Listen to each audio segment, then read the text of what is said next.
Yes guys, welcome back to another video. Welcome to the George Benson football channel. Rebuilding Chelsea, episode 7 I think we're on now. Maybe this is episode 8, I've lost count.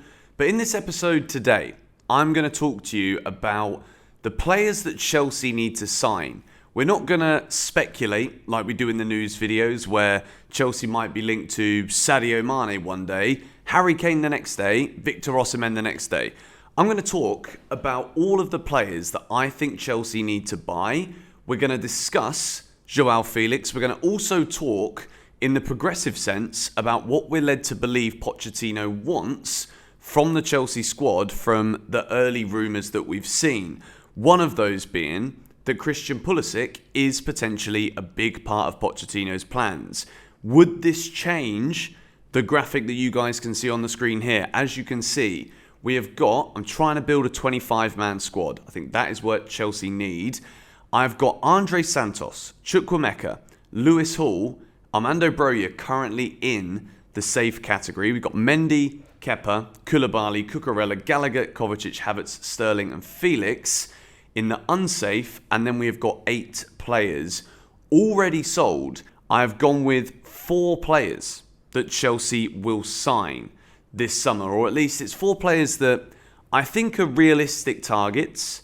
And then when you look at what it does to the squad that we've already built here in this series, there is also then questions that would need to come about some of the youngsters. Will they need to stay to be around the squad for experience, or are there some players that if we invest maybe 1 or 2 midfielders, could the likes of Chukwuemeka go on loan, Santos, Lewis Hall? And what will Pochettino, or whoever the new manager is going to be, we're still at that phase, I can't bloody believe it. Is it going to be Lewis Hall gets used as a left back? Will Ian Maatsen come back in? I think he will. So without any further ado, we're going to take a look at 4 players. And I'm going to throw it straight out the gate here. We're going to talk about them one by one. Victor Osimhen, Andre Onana, Declan Rice, and Joao Felix, because of the loan. This is what we spoke about in the last news video.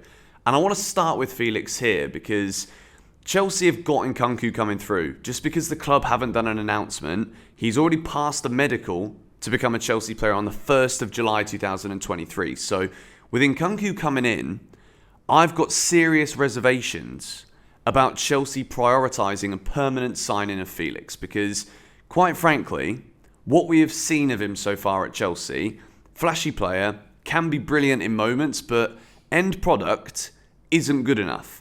Chelsea can't afford this summer when it comes to buying forwards, buying goals for this team. Chelsea cannot afford to be buying into potential.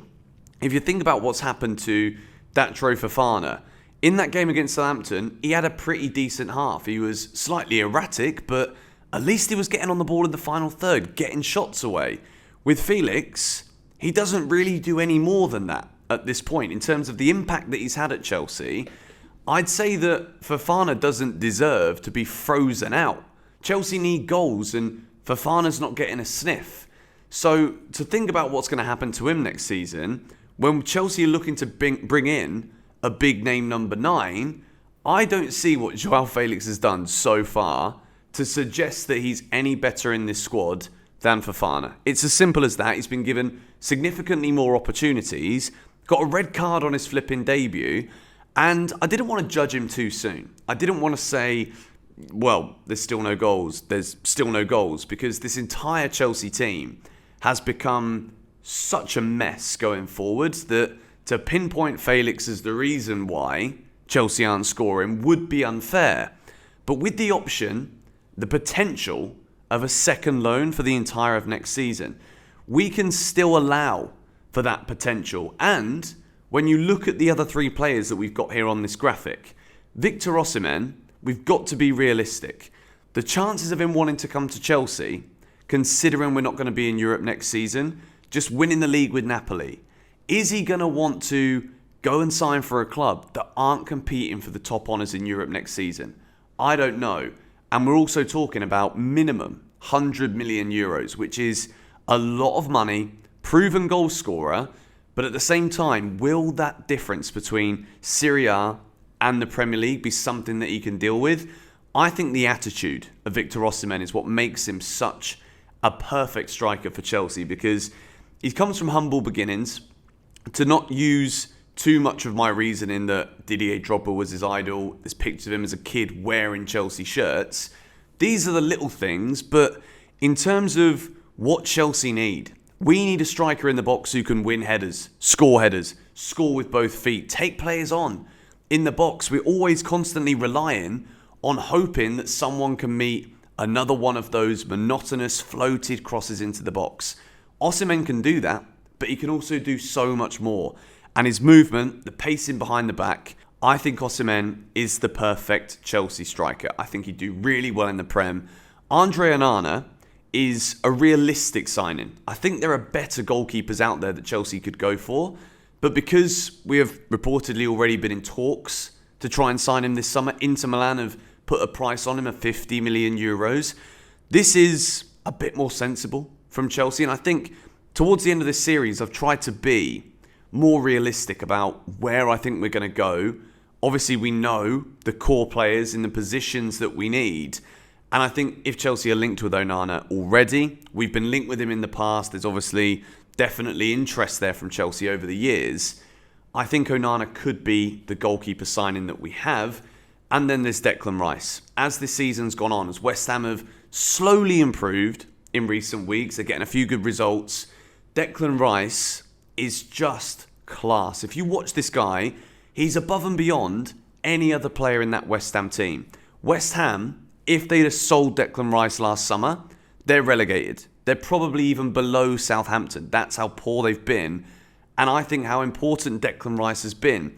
When we talk about Pochettino coming in, likes to play vertical passing, counter-pressing, Declan Rice has got the ability to find a pass. And then what that would do is if Declan's in there, it frees up Enzo Fernandez. It gives Enzo the opportunity to be utilised more as a more progressive playmaker in the Chelsea midfield, not necessarily just in front of the defence to protect them. Because at the moment, Kante is being used in a more advanced area, and we're not seeing Enzo in the final third. Kante, not known for his shooting. Enzo has got a rocket on him. He can actually do business shooting from outside the box. But at the moment, he's the last midfielder to join the attack. And signing someone like Declan Rice, who whether we're playing with a 4-3-3, can sit there in front of that defence with the defensive nous of an Enzo, I think Rice is the perfect signing. And as well as that, natural leadership. He's West Ham's captain. And what do Chelsea lack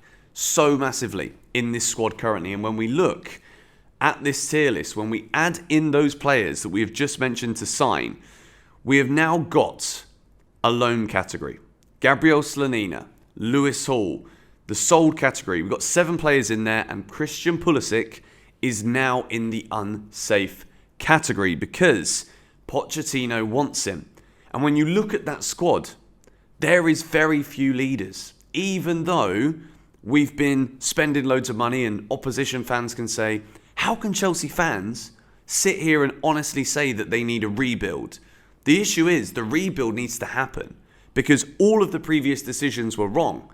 And that's why I've said Joao Felix on loan and then 3 other signings, because realistically, Chelsea shouldn't go out and buy 7 or 8 players, even if this current squad probably won't challenge for the league, because there are still so many new moving parts in there that have got to click together.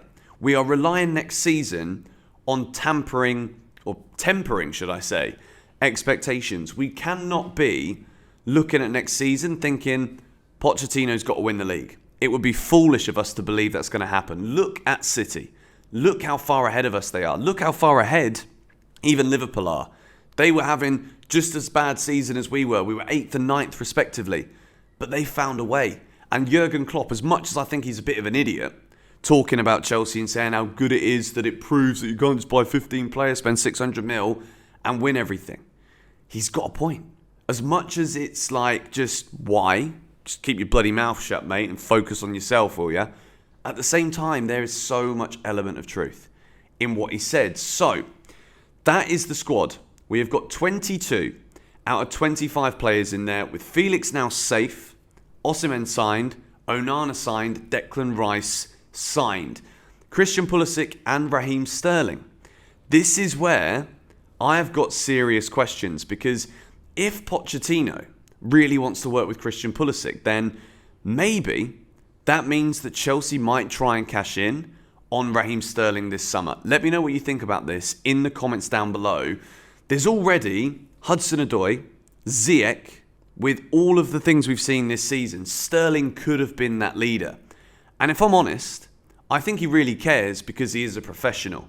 And we've seen that throughout his career. But Chelsea have needed Raheem Sterling to step up. I know he's been injured, so maybe it's unfair here and there to just say Sterling's not been good enough. But he's not been good enough. Quite frankly, Raheem Sterling this season at Chelsea has not been the player that we thought we spent all of that money on. So Pochettino comes in. Christian Pulisic. We can also argue with Pulisic, even though I've said we should sell him because the output's not been good enough.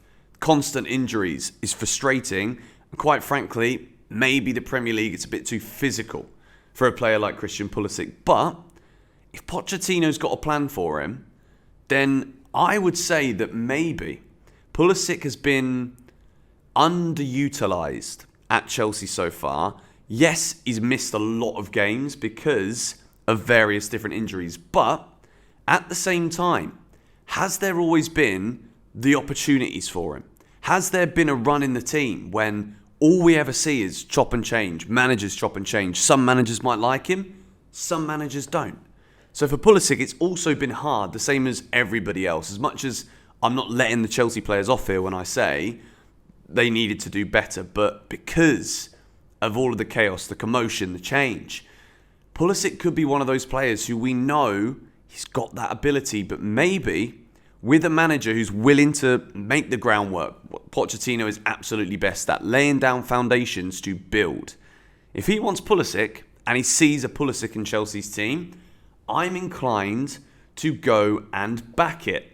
Now then, the questions need to be asked about Lewis Hall, Carney Chukwuemeka, and Andre Santos, because with Conor Gallagher and Mateo Kovacic potentially leaving and Kai Havertz being unsafe too, could this leave Chelsea short in the midfield? So I've also gone and put Manu Kone, Romeo Lavia and Manuel Ugarte as potential new signings in the midfield as well, because if Kovacic doesn't sign a new deal, Pochettino doesn't want him, Chelsea cash in, Conor Gallagher could be one of those homegrown players who hasn't really found his mark and his bench point at Chelsea this season.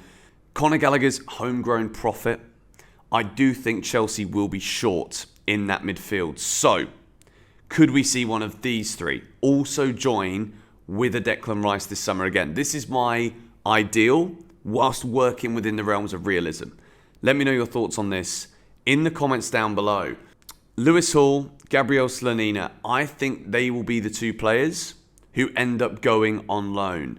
Let me know what you think about these Chelsea signings. We have got 22 out of 25 players in my 25-man squad now. We've got 9 unsafe, and in the final episode of Rebuilding Chelsea, it's going to be my job to get rid of every single one of those players in the unsafe category and make this squad for next season. So, 25 we've got now. I want it to be 25. So it looks as though I've got to get rid of 6 more from the unsafe squad, because I genuinely think, as much as it might seem crazy and ludicrous for Chelsea to sell more than 8 players in one window, first team squad players, I think it's 100% necessary. And quite frankly, from what we've seen this season and building up now for a few years, there are too many players in this Chelsea squad, hence this unsafe category here, who are just not good enough, don't belong in this Chelsea team, and who I don't think will work well under Pochettino. So, hit the like button if you enjoyed this video. We are one more episode away from completion of the Rebuilding Chelsea series. It's going to be a big one. It's going to be out tomorrow before the Arsenal game, because if we get battered again, I want to try and remember that results between now and the end of the season, without Pochettino being in charge, it pretty much means nothing at this point. Let's be real. Lampard's lost 5 out of 5. Expectations are literally beneath the ground, and we're going to need a major earthquake to solve or change any of that anytime soon. So yeah, that's where we're at. Let me know your thoughts in the comments down below. What do you think about Onana, Osimhen, Rice and Felix? Is that a realistic summer if Chelsea get Felix on loan? Let me know your thoughts in the comments below. Let me know if you agree and disagree. Come on, you Blues.